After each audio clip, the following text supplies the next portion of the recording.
На 3 септември 1901 г. четници на Яне Сандански и Христо Чернопеев отвличат протестантската мисионерка мис Елън Стоун и бременната Катерина Цилка за откуп от 100 000 щатски долара. В 1901 г. един от основните проблеми пред ВМРО е липсата на средства за въоръжение.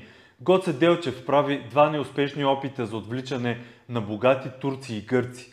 По-късно е разработен план за отвличане на сина на Иван Евстратиев Гешов, Никола, който пропада.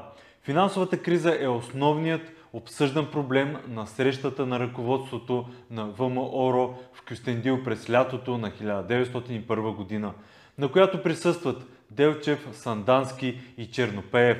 На тази среща Делчев заявява, че дребните грабежи само накърняват репутацията на организацията и не спомагат за разрешаването на финансовия проблем. Сандански предлага отвличането на княз Фердинанд I при неговото посещение на Рилския манастир. На този радикален план се противопоставя Делчев, който смята, че отвличането трябва да стане на османска територия.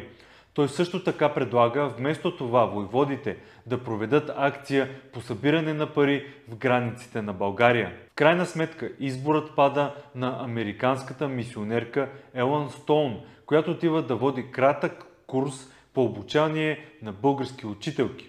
За първоначалните протестантски училища заедно с помощничката си българка Катерина Цилка. Четата, предвождана от Яне Сандански и Христо Чернопеев, се разполага в местността подпрената скала на пътя от Банско за Горна Джумая, по която мис Стоун трябва да се върне в Солун.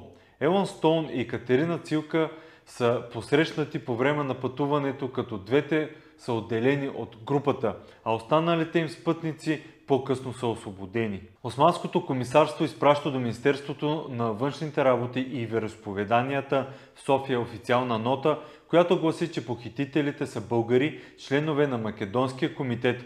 Четата е преследвана от турски потери и от върховисти и преодолява големи трудности при укриването си на османска и българска територия. За отвличането е информиран американския консул в Цариград Чарлз Дикенсън.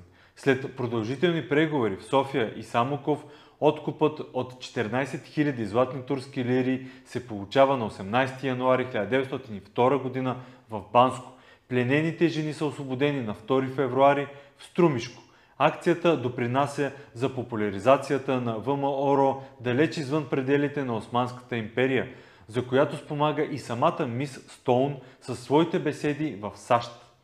Повече за българската история и интересни факти вижте на nauka.bg. Знаете ли, че ние издаваме всяка година над 15 броя в PDF, свързани с науката в България и света? Част от броевете, които издаваме, са абсолютно безплатни и може да бъдат изтеглени от nauka.bg. Следвайте линка в описанието и вижте повече за самото списание. Абонамента ви дава достъп до абсолютно всички броеве, които сме издали до момента. Над 17 години ние популяризираме науката в България. Това е наша кауза и ние виждаме смисъл да продължаваме да го правим, защото има смисъл науката да стига до обществото. Всичко това, което се случва около нас, е наука.